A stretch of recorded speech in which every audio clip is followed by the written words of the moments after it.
De las tres enfermedades de mayor incidencia en el país, hay una que genera el mayor temor, el mayor miedo, el cáncer. Cada día mueren alrededor de 233 mexicanos. En el año son 85,000. Durante este programa morirán 9 mexicanos. ¿Qué podemos hacer para evitar tanta muerte, tanto dolor, tanto temor? ¿Cómo podemos lograr que haya realmente un diagnóstico temprano y que se permita atender aquellos cánceres que pueden ser curados? De eso lo haremos hoy en el Estudio México Social.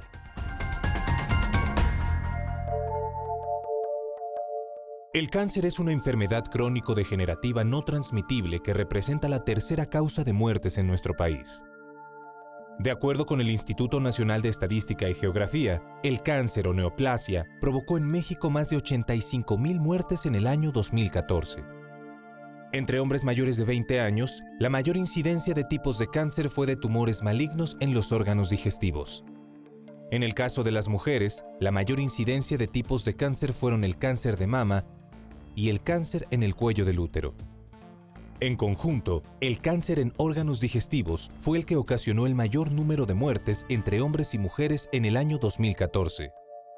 En cuanto a la población menor de 20 años, el cáncer de órganos hematopoyéticos, es decir, de la médula ósea y del vaso, tuvo la mayor tasa de mortalidad entre los jóvenes de nuestro país, de los cuales el grupo de 15 a 19 años es el que presentó el mayor número de casos mortales. Cabe destacar que gran número de casos de muertes por cáncer podrían prevenirse a través de un diagnóstico y tratamiento oportuno. De acuerdo con el Instituto Nacional de Cancerología, 60% de las personas que presentan algún tipo de cáncer cada año sobrevive. Y es que algunos tipos de cáncer detectados y tratados en fase temprana pueden curarse, por ejemplo, el cáncer de mama, el cáncer de cérvix, el cáncer de bronquios, tráquea, garganta y lengua, así como el cáncer de próstata. En México, prolifera la pobreza, la marginación, el deficiente equipamiento de unidades médicas, la falta de cobertura de servicios de salud, la insuficiencia de personal capacitado para la adecuada interpretación de resultados y la falta de diagnósticos y tratamientos oportunos que debieran ser temas resueltos por el Sistema Nacional de Salud.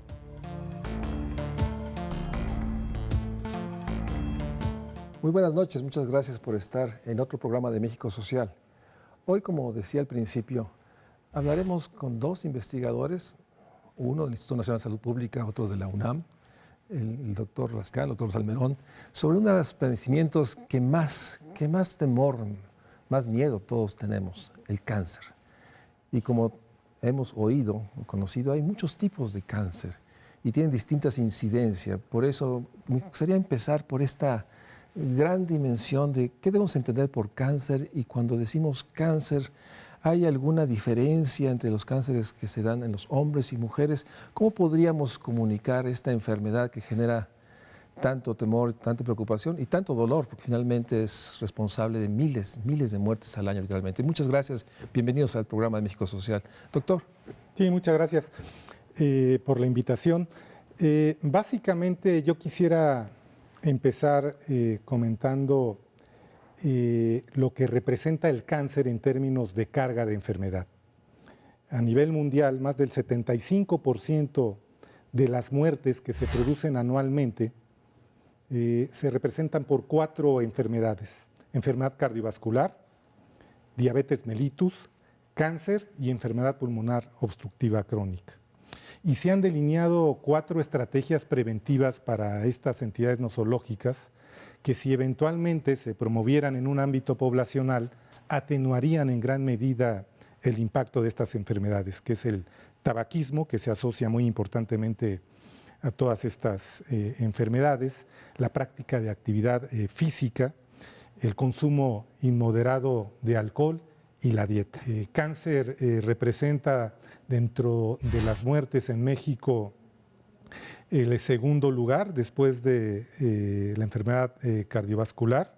Se incrementa cada día en forma exponencial y básicamente se presenta por errores en la replicación de las células que normalmente se producen en forma cotidiana. Hay mucha controversia en relación a a los diversos tipos de cáncer. Son una heterogeneidad de enfermedades que se pueden manifestar de esta forma. Y básicamente hay cánceres en donde la comunidad científica ha establecido claramente que son predominantemente por errores de replicación de las células. Hay otros que tienen un carácter hereditario y otros que son debido a factores ambientales. Es un grupo muy heterogéneo de enfermedades. Se pudiera decir básicamente que hay más de 100 tipos de cáncer, cada uno de ellos diferentes, que se manifiestan de una manera muy diversa.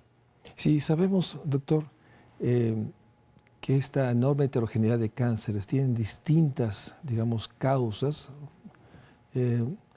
¿Por qué no hemos podido, de alguna manera, cuál sería una primera aproximación a una enfermedad que, pese a que hay creo que a nivel global, una gran investigación, sigue siendo un tema pues, que realmente sorprende a muchos y otros, ya nos dirá usted, doctor, pues tiene que ver con estos hábitos de vida que todavía no relacionamos.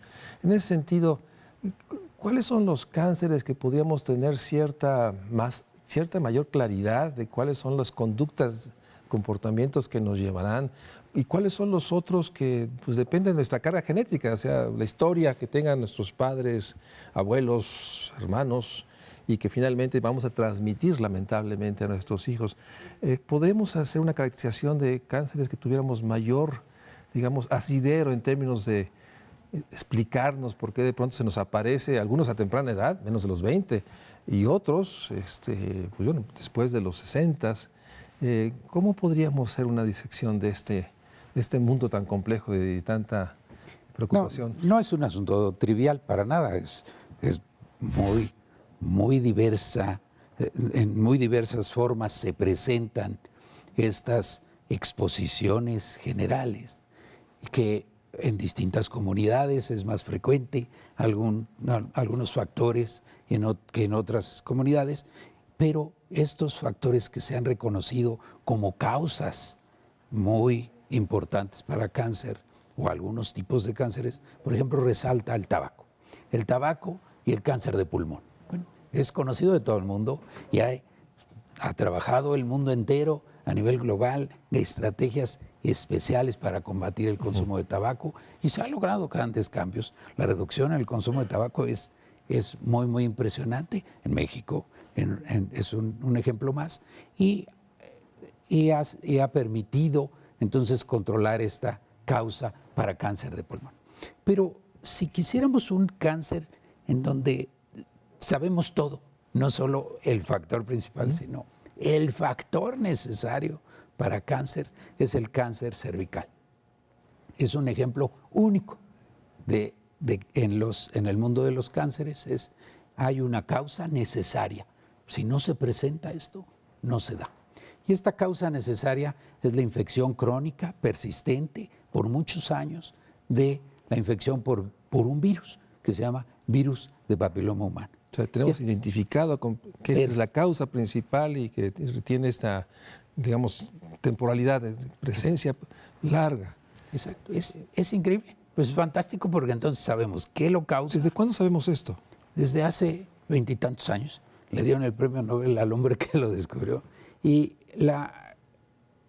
qué se hace después de que se descubre una causa necesaria? Bueno, como por ejemplo para muchas infecciones, muchas enfermedades infecciosas, se encontró la causa necesaria y se inventó una vacuna. Bueno, en el caso de cáncer cervical sucedió lo mismo. Entonces, se echaron a andar las investigaciones hace 20 años y finalmente tuvieron frutos en un par de vacunas que están, o 3 vacunas que están en el mercado hoy para combatir el cáncer cervical. Si es así, ¿cuál es la magnitud, doctor, o sea, cuántas mujeres mueren al año de algo, de un virus que pudo prevenirse? O sea, son realmente en este concepto duro, complejo de muertes en exceso evitables, o sea, no debieron suceder. ¿Cuántas mujeres mueren al año en promedio en nuestro país?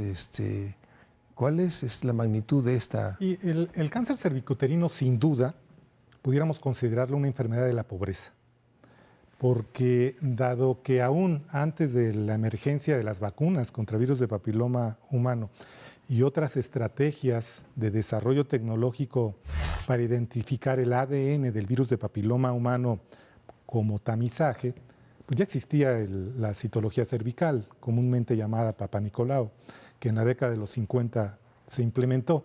Y México fue un área geográfica muy conocida. Hoy en día sabemos que la infección es endémica, por alguna razón es endémica en nuestro país, es muy frecuente. Y durante muchos años, México fue concebido como una de las áreas geográficas de más alta incidencia y mortalidad por el cáncer cervicuterino. Afortunadamente, a lo largo del tiempo ha venido decreciendo la tendencia de mortalidad, pero hoy en día, desde hace 15 años, 3.500 mujeres anualmente fallecen por esta enfermedad, cuando eventualmente se pudieran poner estrategias que abatieran importantemente la misma. ¿Estas mujeres de qué edad son en promedio? O sea, ¿es una enfermedad que da a mujeres jóvenes, a mujeres, digamos, mayores de 60 años? ¿Hay alguna caracterización? Desafortunadamente, son mujeres jóvenes todavía. Son mujeres que están en el mundo laboral, son madres que dejan todavía una familia con niños pequeños.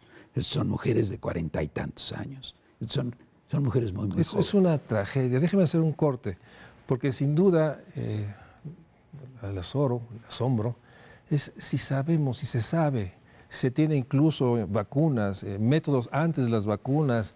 Es un tema de política pública, es un tema de responsabilidad del Estado y de la enorme complejidad que lleva a que no se realiza lo que se tiene que realizar.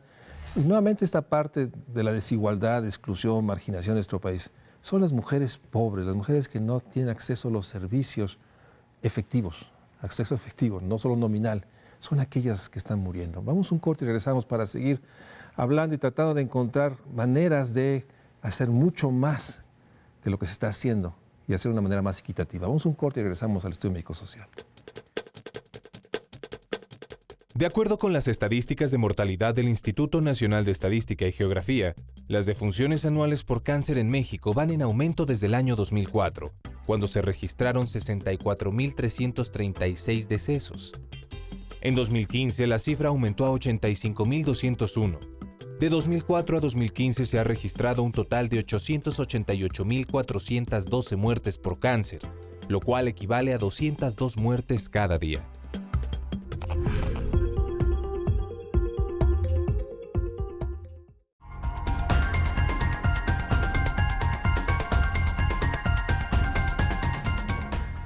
Gracias por seguir con nosotros. Estamos hablando del cáncer y sobre todo de un cáncer que, de acuerdo a los expertos, los que han investigado, sabemos todo.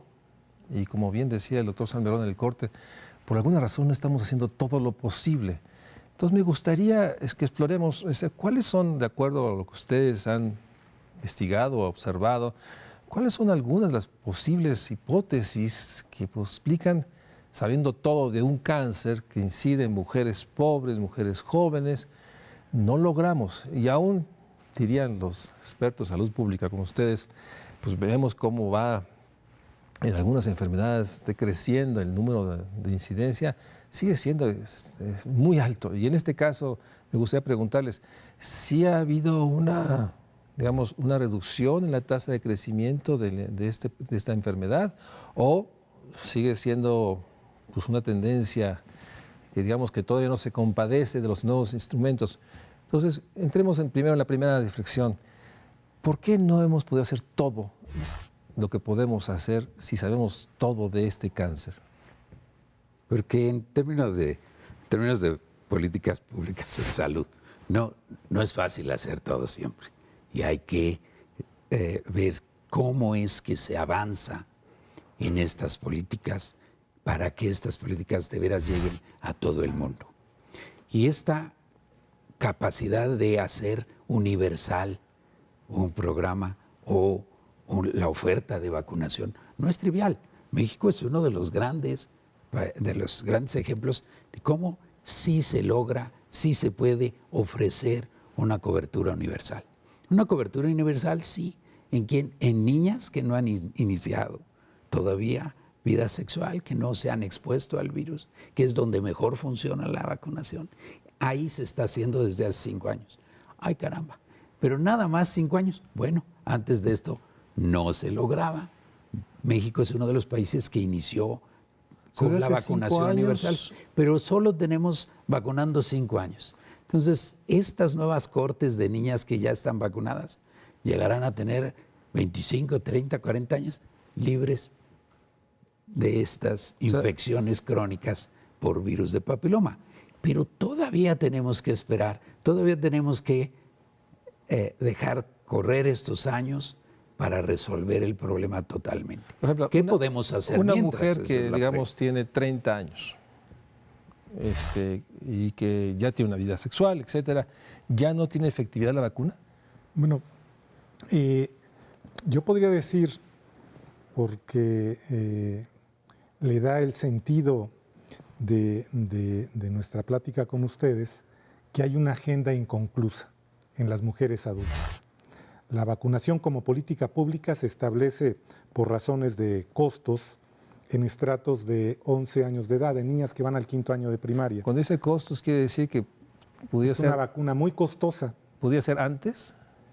Pudiera aumentar la cobertura ampliamente, pero por el costo tan elevado es inviable y entonces se establece al 5º año de primaria. Déjeme decirlo porque es un tema que a mí siempre me simbra. Cuando son temas de enfermedad y de muerte, la reflexión desde el tema de que es costosa, cuando estamos hablando de vidas, de enfermedades, es realmente muy cuestionable. Digo, yo sé que depende de ustedes, de Hacienda, que asigna recursos, etcétera, pero este argumento economicista de que podemos hacer lo que se puede según el presupuesto, se cae ante la evidencia de ustedes, de que ustedes ven pues, el dolor, la enfermedad. Digo, no sé cuánto costaría una cobertura completa, universal, no la que podemos hacer, sino la deseada, ¿no? Y este es nuevamente un argumento que nos simbra a los que creemos que en estos temas, pues el argumento de que es muy costosa. ¿Cuánto vale una vida de una persona, de una mujer, ¿no? Sí, pero en este caso en particular, y la justificación de estar aquí en el programa, es que con base en la evidencia científica se puede ser creativo e innovar en las políticas públicas. Y nosotros estamos haciendo una tarea conjunta con una estrategia de vacunar y tamizar con los más altas... ¿Qué quiere decir tamizar? De hacer una detección oportuna a través de una exploración de células del cervix a una mujer uterino. se le cita a un consultorio, se le realiza el Papá Nicolau, se extraen las células y se observa si ya está... Si ya hay un cáncer o no. Ya hay un cáncer. O sea. Es lo que se llama y en cribado forma también. temprana.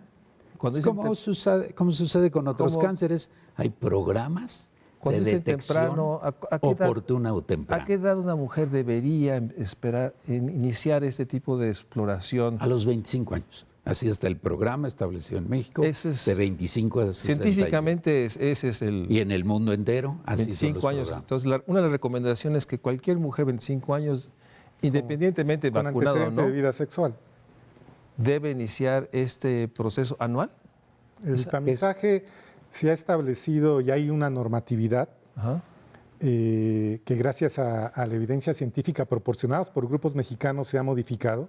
De hecho, México ha sido innovador en ese aspecto. Dentro de los países en desarrollo es el único que ya tiene una tecnología que se implementa en forma poblacional, no en el número de mujeres que deseáramos, también por la posibilidad de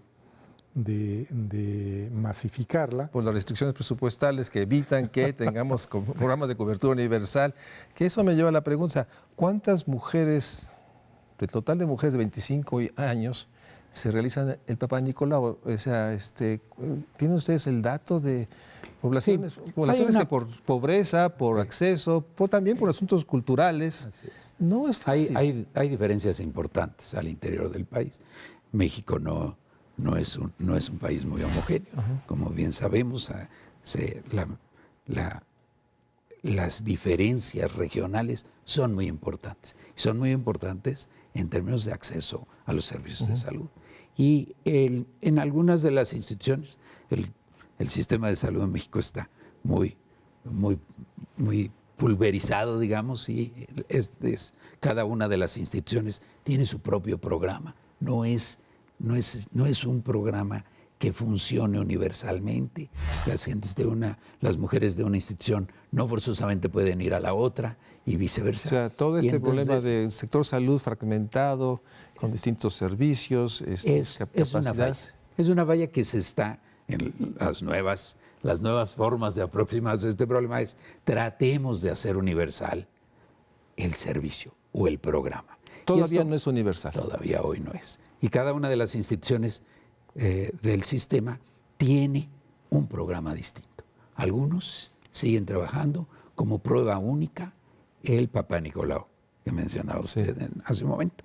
Se ha mostrado en todo el mundo, no solo en México, y en México tenemos 25 años trabajando para documentar que hay mejores alternativas. Y aún así, algunas de las instituciones en México siguen trabajando exclusivamente con citología, con Papá Nicolau. Otras, como el gobierno federal y el programa del gobierno federal que se ofrece pues como en 40% del país, ofrece la detección de infección por virus de papiloma. De este agente que hablábamos, es el agente necesario. ¿Qué mejor que detectar la infección?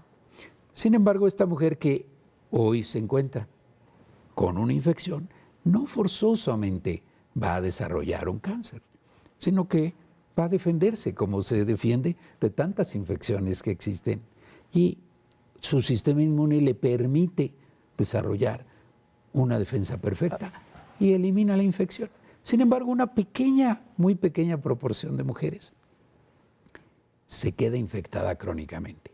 Y esta infección crónica es la que genera una transformación neoplásica en las células cervicales. Déjame hacer un corte y regresamos, porque si sigamos con esta ruta, una mujer que, déjame ponerlo así, tiene la fortuna, la suerte de que es detectada que tiene el virus, desarrolla, digamos, esta neoplasia, este cáncer, ¿qué sigue? O sea, ¿cuáles son los caminos, las rutas en esta realidad de que ustedes han expresado una gran desigualdad en la cobertura de los servicios de salud? No solo hay desigualdad en términos de capacidades, pero también en términos de calidades, ¿no? De tecnologías en salud. Entonces, este drama, digamos decirlo de términos de México social, de que dependiendo de dónde se tiene la enfermedad, uno puede tener enfrente un servicio de salud de muy buena o de muy baja calidad, y eso determina cuando lo que debería ser por ley, derecho, es que todas las mujeres, independientemente de dónde nazcan o dónde vivan o dónde tengan su vida adulta, tengan un servicio de calidad universal, y eso es algo que todavía está pendiente. Déjeme un corte y regresamos para seguir con esta ruta del cáncer. Una mujer joven que se tiene la fortuna de ser detectada por un servicio y que se saben que se está desarrollando. ¿Qué sigue después? Vamos a un corte y regresamos para seguir hablando de uno de los cánceres que tenemos toda la información, nos falta mucho por hacer, y por otra parte, lo que yo he percibido es que estamos a la vanguardia de la investigación. Tenemos grupos de investigación de salud pública en la UNAM que están aportando información para mejorar, evaluar la política pública y mostrar esta enorme desigualdad que se expresa, pues déjeme ponerlo en los términos que yo los refiero, empresa en dolor, en enorme tristeza, enorme desamparo, porque bueno, me quedé con el caso de una mujer que tiene una familia y que pues muere por un cáncer que no debió haberse acrecentado a ese nivel. Vamos a un corte y regresamos al Estudio México Social. Según datos del INEGI, se conoce que en 2015, el principal tipo de cáncer por el cual se registraron defunciones correspondió al de los órganos digestivos con 25.870 muertes. En segundo lugar se encuentra el cáncer del tejido linfático y de los órganos hematopoyéticos con 8.604 fallecimientos. El tercer cáncer que más muertes ocasionó fue en los órganos respiratorios e intratorácicos. En cuarto lugar se encuentran los cánceres de los órganos genitales femeninos. En quinto, los correspondientes a los órganos genitales masculinos. Y en sexto, el cáncer de mama como los más letales.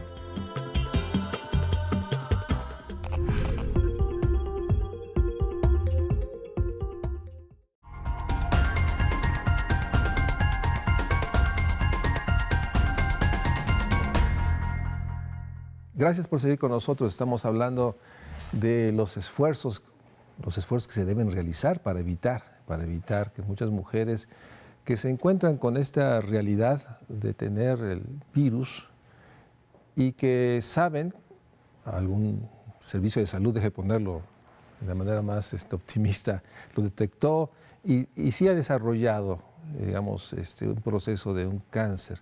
¿Qué sigue? O sea, ¿cuál sería la ruta, digamos, el escenario deseable y qué es lo que pasa realmente, doctor? O sea, ¿cuál sería el escenario deseable de esta mujer de 40 años que de pronto tiene esta noticia terrible de que sí tiene el cáncer en cervix?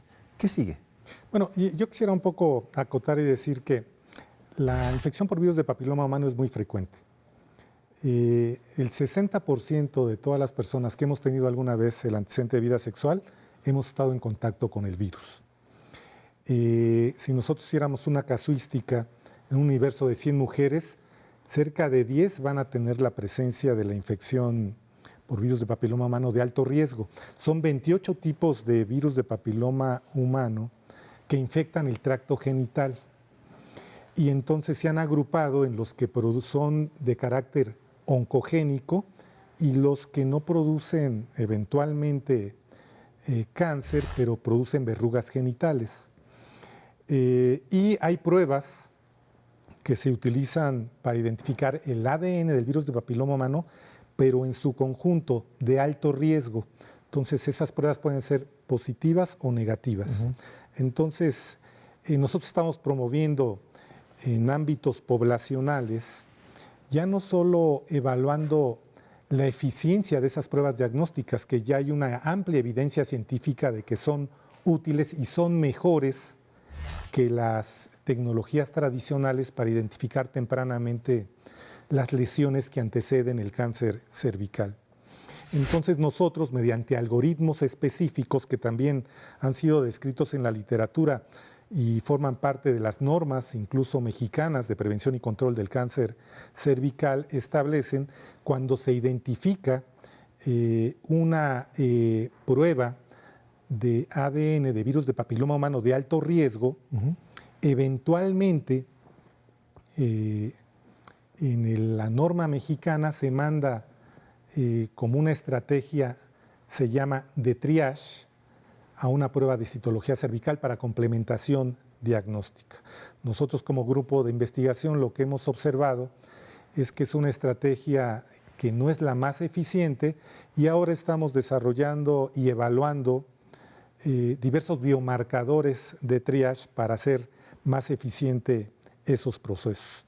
Lo que estamos tratando de evitar a través de las nuevas tecnologías es el sobrediagnóstico, sobretratamiento y esta ansiedad innecesaria en las mujeres. Entonces creo que eso sí hay que acotarlo porque la mayor parte de estas infecciones no van a evolucionar a cáncer, se van a eliminar por el propio sistema inmune, o sea, el tener el de virus, las mujeres. El papiloma no quiere decir que esto va a ser un cáncer. No. Ese es uno de los mensajes importantes. Es el mensaje más importante. O sea, la presencia de una infección es lo normal. Lo que no es normal es que esa infección se haga crónica y se quede ahí 10 años porque esa sí va a dar problemas. Esa infección crónica genera transformación neoplástica, esto es, genera cáncer. Pero una proporción muy menor, probablemente menos del 10% de las mujeres que tienen una infección ahorita estarán infectadas también dentro de un año o dos. Es una proporción menor. Y esa es justo en ese grupo pequeño de mujeres que hay que trabajar muy fuertemente. Quiere decir muy fuertemente con estas pruebas adicionales que permiten saber, esta infección no va a caminar. La Esta pregunta infección es nos podemos olvidar que estas de ella. pruebas adicionales que ustedes proponen y han investigado, todavía, digamos, si una mujer nos está viendo y yo quiero tener esta prueba adicional, ¿a dónde va o qué hace? O sea, ¿están ya disponibles en el sector de salud? ¿Está solo en el Instituto de Salud Pública? ¿Está en la UNAM? O sea, una mujer que nos está escuchando dice, bueno, ¿cómo tengo yo acceso a este tipo de nueva investigación? Sí, bueno, la evidencia científica ya existe. Pero todavía no se convierte en política pública. Todavía no se implementa en un ámbito poblacional, pero ciertamente la Secretaría de Salud, a través del Centro Nacional de Equidad y Género, que es donde se coordinan las acciones de prevención y control del cáncer cervical, sí ha estado muy atenta a lo que nosotros brindamos como evidencia científica para incorporarla en las políticas. Déjame ponerlo porque son los temas. O sea, qué bueno que está muy atenta. Ojalá haya mayor prisa, urgencia para poder incorporarlo. Yo entiendo los protocolos, es algo difícil, pero bueno, hay una buena noticia. El Instituto de Salud Pública, la UNAM, este grupo de investigación está generando nuevos instrumentos para una identificación más certera que evite el sobrediagnóstico y sobre todo el que este sobrediagnóstico pues lleva a una operación, ¿no? Que ese seríamos el camino habitual, el de que alguien, con la información que tiene, el doctor en turno decide es operable. Y sí es operable el cáncer. O sea, Sí, estas estrategias eventualmente adelantan en gran medida el diagnóstico.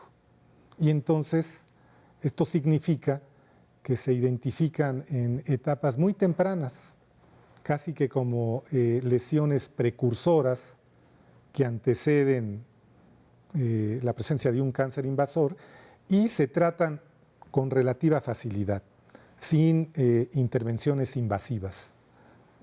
Una mujer que ha sido operada de la lesión, corríjame, la lesión que tiene por el virus, digamos, está curada, o sea, propiamente no tendrá, digamos, del cáncer de cervix, puede tener otro tipo de cáncer, pero de ese cáncer en particular, digamos, la operación tiene una alta efectividad. Esa es la pregunta. Tiene una altísima efectividad.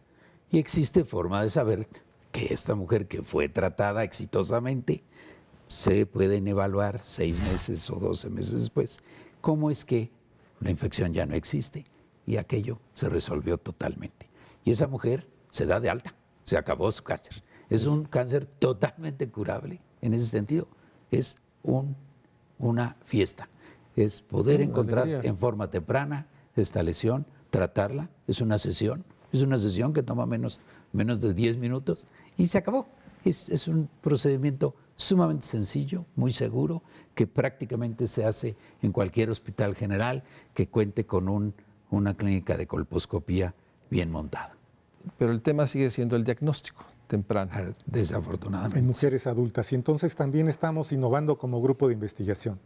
Si ya conocemos que una vacuna también es efectiva en una mujer adulta y lo combinamos con una estrategia de detección temprana de las lesiones, sabemos que vamos a ahorrar costos de atención. Una mujer negativa a una prueba de virus de papiloma humano y que la vacunamos adicionalmente contra virus de papiloma humano, virtualmente no va a desarrollar la neoplasia cervical hasta en un periodo de 10 años o más, en el mejor de los casos, en el peor de los casos. Entonces, esa es una característica que hoy nos identifica como grupo de investigación. Tratar de innovar estas estrategias que ya son conocidas, particularmente en mujeres adultas, que es, como bien lo ha descrito, una agenda inconclusa. Si bien ya hay una política de prevención primaria a través de las vacunas en niñas, la verdad es que hay miles de mujeres mexicanas que todavía están en riesgo de desarrollar la enfermedad y que hay que darle una intervención la más eficaz posible, y es donde estamos trabajando en forma conjunta.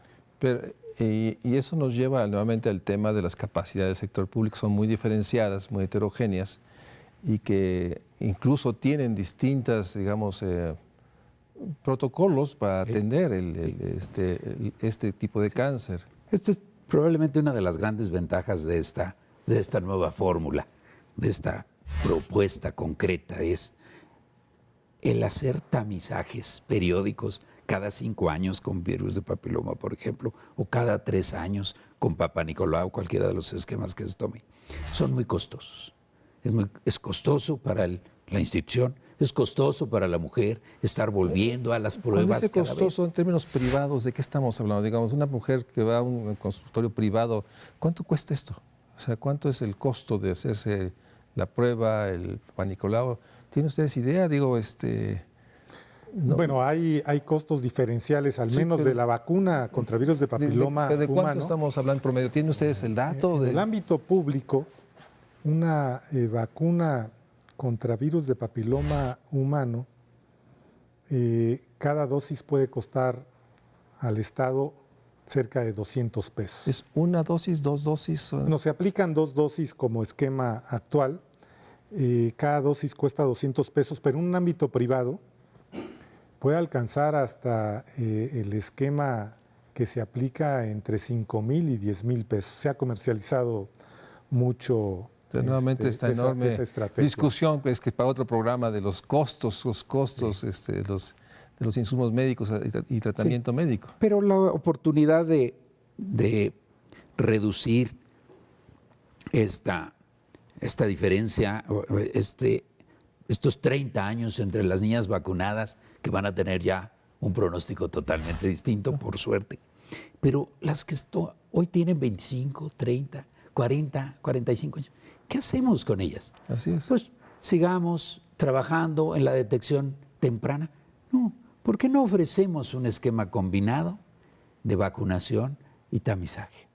Y eso permitiría reducir el número de tamices, el número de ocasiones que la mujer tiene que volver a ver si le encuentran algo temprano.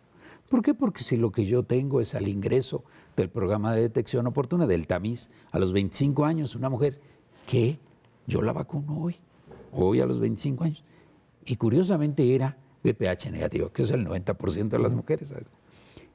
Esa mujer es como si estuviera en cuarto o quinto año de primaria. Tiene la fortuna de ahorrarse todo este tiempo perdido, digamos, entre las niñas de 9 años y las mujeres de 25.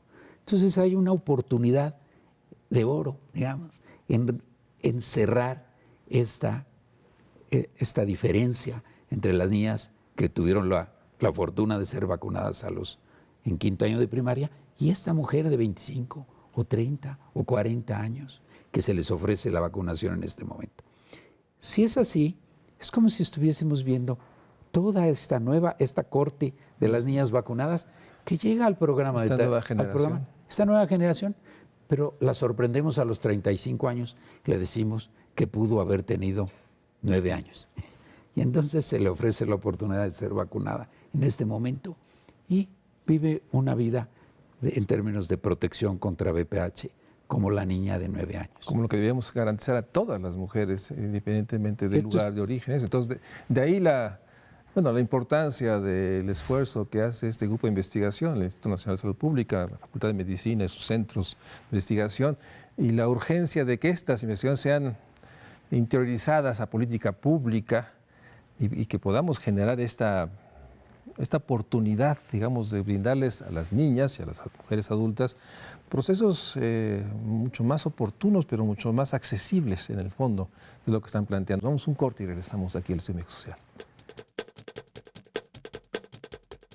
De acuerdo con las estadísticas, a propósito del Día Mundial contra el Cáncer del INEGI, la tasa de letalidad hospitalaria por tumores malignos de la población de 20 años y más se incrementa conforme aumenta la edad de quien padece cáncer.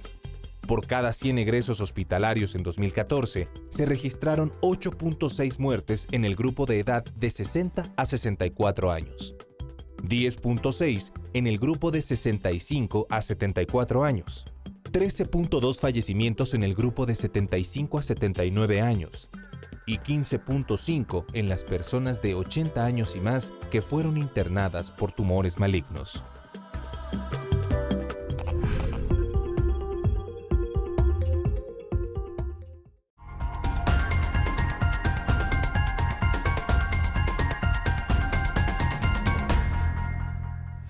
Bueno, muchas gracias por seguir con nosotros. Estaba pensando que gracias por acompañarnos hasta a estas horas.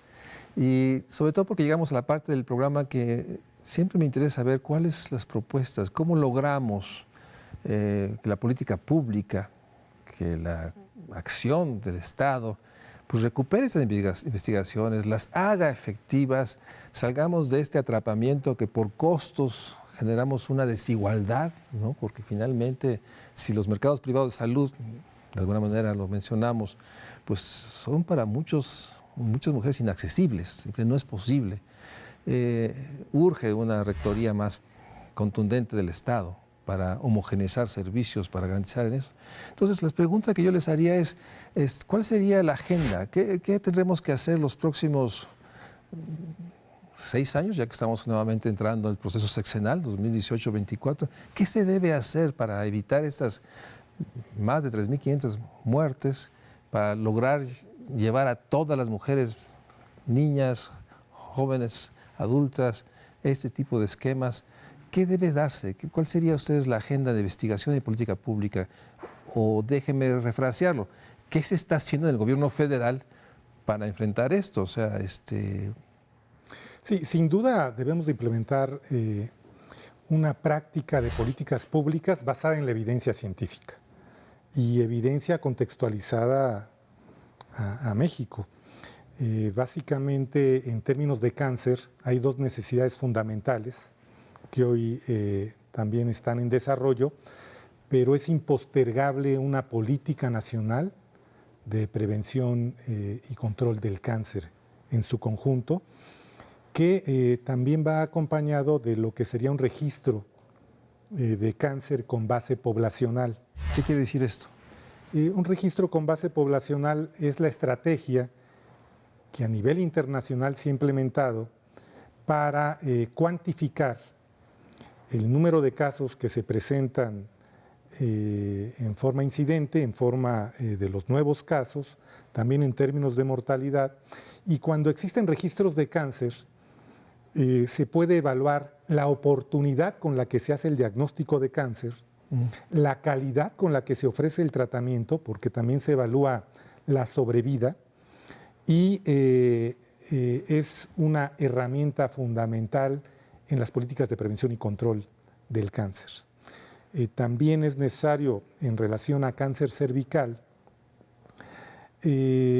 incorporar múltiples innovaciones que eventualmente el doctor Salmerón pudiera describir, hasta la disminución del número de dosis de vacuna, que si bien es muy costosa, hoy en día tenemos la evidencia de que se puede incluso disminuir el número de dosis, que se pueden hacer estudios grandes, demostrativos, como es la característica de nuestro grupo, que hemos incidido en más de 300,000 mujeres mexicanas con nuestros estudios, y que eventualmente eso puede derivar en políticas públicas. Sí, este tránsito entre el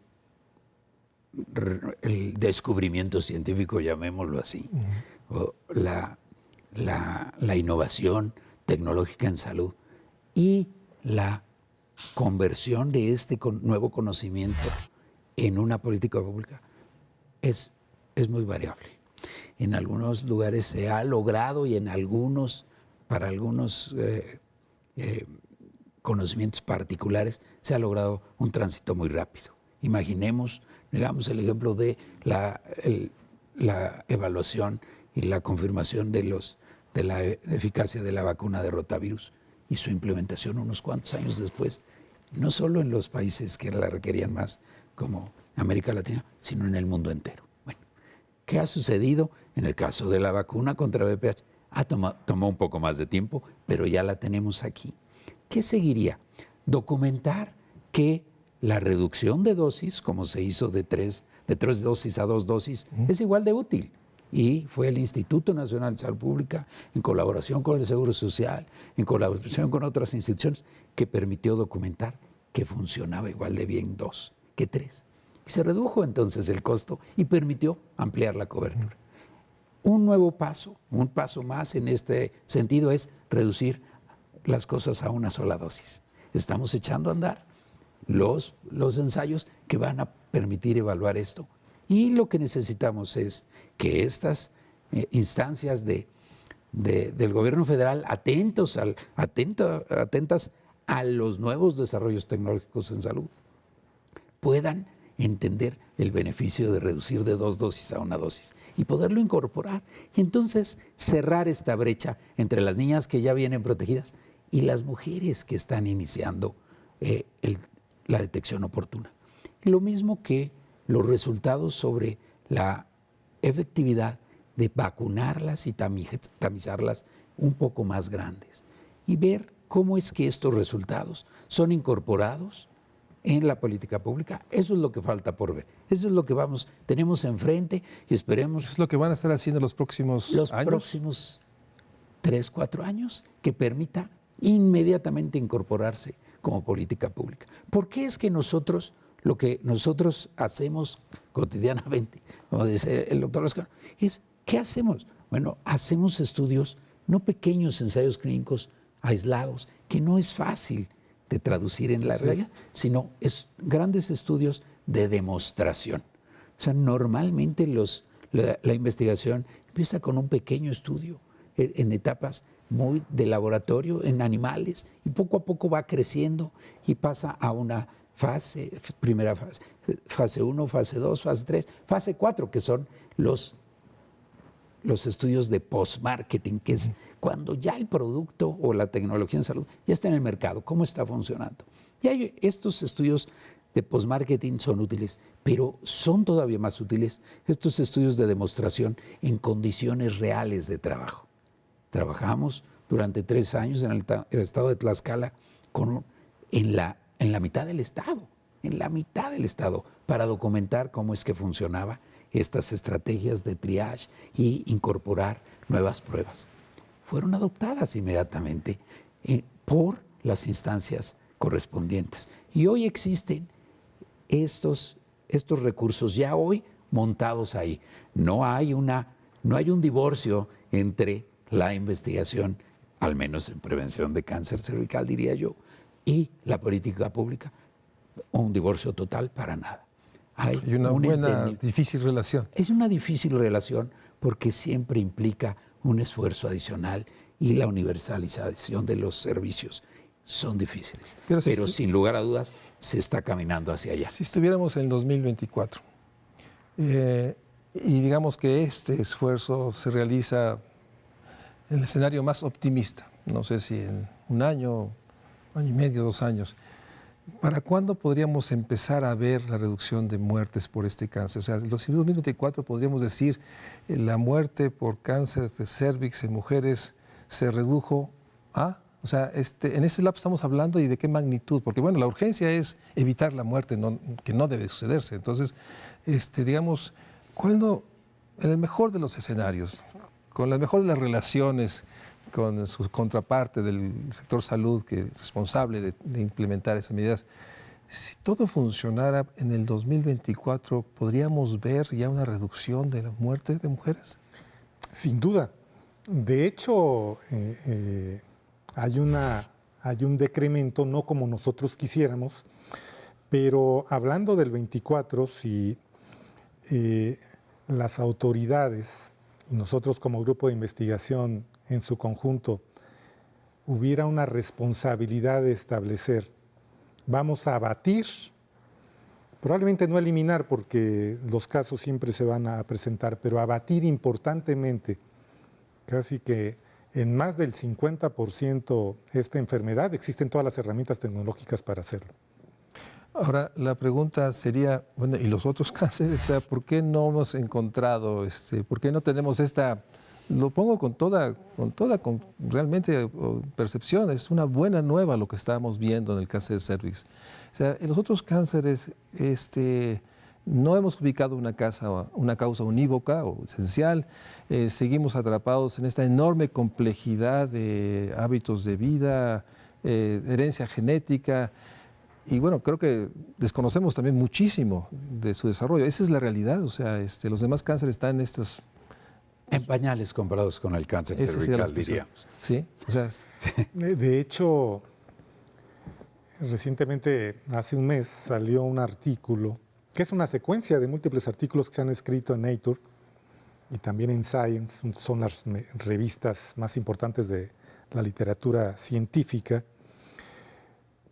con una muy buena noticia en términos de salud pública, porque lo que está estableciendo es que más que de identificar las causas del cáncer, en donde debemos de incidir es en el diagnóstico temprano, y más en esta modificación de hábitos, porque no conociendo con mucha certeza las causas, básicamente lo que se está poniendo en evidencia es que hay mucho del azar, de la mala suerte en que se presenten ciertos tipos de cáncer. Y entonces, en donde debemos de avanzar más los grupos de investigación, por supuesto, sin descuidar la promoción de estilos de vida saludables y la influencia de la salud pública, pero es en el diagnóstico temprano. Y esto significa la accesibilidad de la población en su conjunto a estas herramientas. Eso significa que este Programa Nacional de Prevención del Cáncer y una reestructuración y fortalecimiento de todo el sector salud para que tenga la misma calidad independientemente del lugar donde se encuentre, pues se dé cuanto antes. Lamentablemente el programa se nos termina. Yo quiero agradecerles muchísimo su trabajo. Es una realmente de estas investigaciones que uno percibe que está incidiendo en la política pública y más allá de la política pública, en mujeres, liberándolas de una enfermedad que no tiene que ser fatal, ¿no? Y que parece ser que está avanzando rápidamente. La mala noticia es que los otros están en pañales, como dice el doctor Salmerón, y eso nos deja la sensación de, pues bueno, del azoro, de la preocupación y también la preocupación de que mucho depende de un sector de salud que se estructure, se fortalezca, se tenga este registro nacional, este programa nacional de prevención. Acciones que ustedes dos saben y yo lo sostengo también, urgen y que es difícil comprender o explicarles a ustedes, a nosotros, por qué no se han realizado. Es algo más que recursos, es un asunto de coordinación, concertación. Esta república social tan salvaje que a veces vemos y que nos lleva a esta enorme diferenciación. Pero muchísimas gracias, doctores, por estar aquí, por lo que están realizando y gracias a ustedes por acompañarnos en otro programa de México Social. Hay buenas noticias, pero siempre matizadas con la realidad de la desigualdad, la exclusión y marginación que nos lleva a hablar, en este caso, de un cáncer que es un cáncer de la pobreza, como bien lo describió. Muchas gracias y buenas noches. Buenas noches, doctores. Buenas noches. Muchas gracias por la oportunidad.